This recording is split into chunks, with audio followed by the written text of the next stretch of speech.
Firstly, I'd like to thank Deputy Fitzmaurice and his colleagues for bringing in this motion, because it speaks to support for all of the SME sector as far as I'm concerned.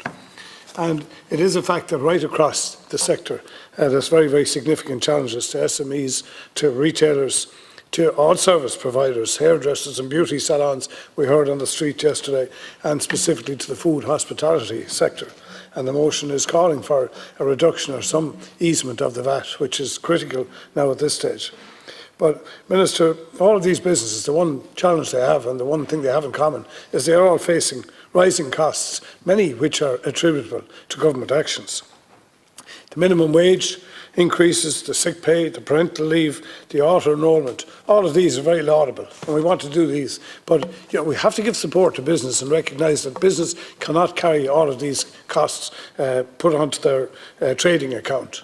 And the only way that they cover those costs is by increasing their prices.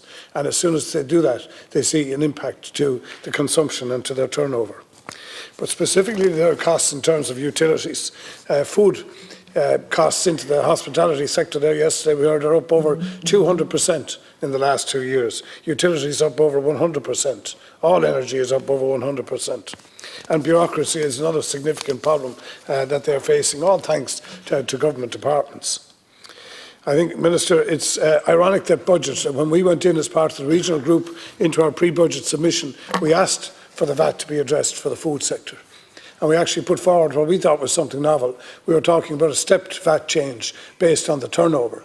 And the position of government was, we don't have the money, we can't do it. And yet, magically, yesterday, we're able to find €1 billion now to fund further investment shortfalls in the department. And this is not lost on people in the small business sector, Minister. In terms of the statistics, you would have heard that over 600 restaurants have closed in 2023 due to the 13.5% VAT reinstatement, and over 1,000 businesses have been identified.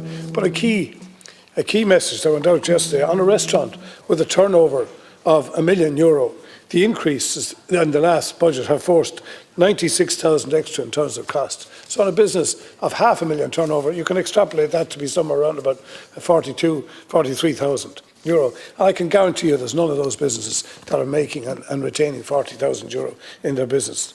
And Minister, we have over 270,000 people employed in the hospitality sector, and these are the ones that are being primarily hit, but amazingly they're being hit most especially in the regions.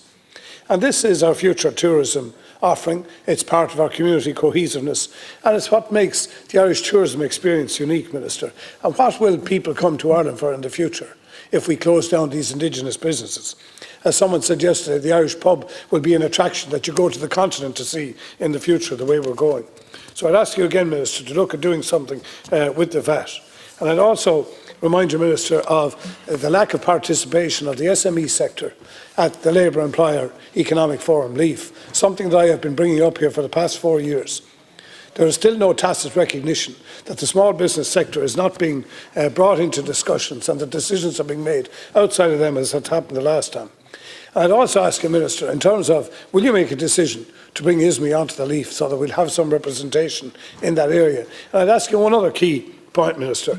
What direct experience do people in the public departments have in terms of running a business? Because I don't think they have in terms of the decisions that they're making. And I would ask you, as I said before, to consider a specific now agency to look after the SME sector. We have it in Enterprise Ireland for the indigenous exporters. We have it in the IDA to attract in FDI.